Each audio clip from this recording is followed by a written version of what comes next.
nous sommes depuis la préface que nous avons développée dans la dernière catéchèse, dans ce deuxième grand moment de la liturgie de l'Eucharistie, indiqué par Jésus dans le récit de l'institution.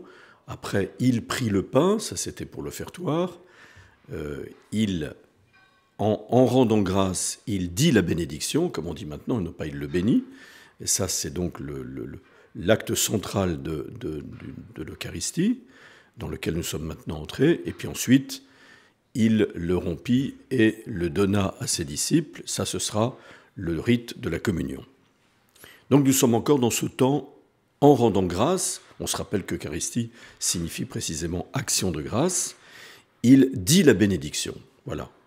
C'est la forme par excellence de la liturgie eucharistique, qui est une action de grâce, qui est une bénédiction de Dieu pour les dons qu'il nous a faits et qui vont devenir son corps et son sang, et à travers la transsubstantiation, c'est-à-dire la substance du pain qui devient la substance du corps et la substance du vin qui devient la substance du sang, eh bien c'est le sacrifice unique du Christ qui est rendu présent de manière non sanglante à travers le rite de l'Eucharistie. Donc après la préface et le Sanctus qui ont introduit ce grand moment, il y a la fameuse prière eucharistique qui est l'écrin qui contient le cœur même de la messe, c'est-à-dire la consécration que je viens à peine d'évoquer. Je me limiterai aux 4 principales prières eucharistiques qui ont été promulguées par le missel de saint Paul VI, même si depuis, quelques prières pour circonstances particulières, pour les grands rassemblements, pour les assemblées d'enfants ou pour les temps de réconciliation ont pu être construites et publiées. Nous nous limiterons donc aux 4 premières qui sont dans le missel directement édité par saint Paul VI en 1970. 4 prières eucharistiques, alors que vous savez bien que dans l'ancien missel, jusqu'au Concile y compris, donc jusqu'à la réforme liturgique, il n'y avait qu'une seule prière eucharistique, qui est demeurée dans le nouveau missel, celle que l'on appelle la prière eucharistique numéro 1, ou canon romain. Cette prière bénéficie en effet d'une grande antiquité. On peut dire qu'elle s'est fixée sans doute à partir du IVe siècle, principalement à Rome, car nous sommes dans le missel romain, c'est la liturgie de l'Église latine, et même si elle a été complétée par saint Grégoire le Grand un peu plus tard, au 7e siècle.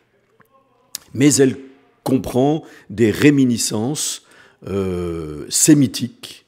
Donc elle a des constructions qui se réfèrent directement à la liturgie synagogale, la liturgie du Temple de Jérusalem. Et donc elle se réfère aussi à l'Ancien Testament, où se trouvent les préfigurations du sacrifice du Christ, à travers le sacrifice d'Abraham, à travers le sacrifice de Melchisédek, à travers le sacrifice aussi d'Abel le juste. Et elle est très liée à l'histoire des premiers temps, des premiers chrétiens de Rome, et avec ces longs diptyques de saints qui rappellent en effet et qui font mémoire des premiers martyrs, et en particulier des martyrs de l'Église de Rome. C'est dire l'antiquité et la vénérabilité, pourrait-on dire, de cette prière eucharistique numéro 1.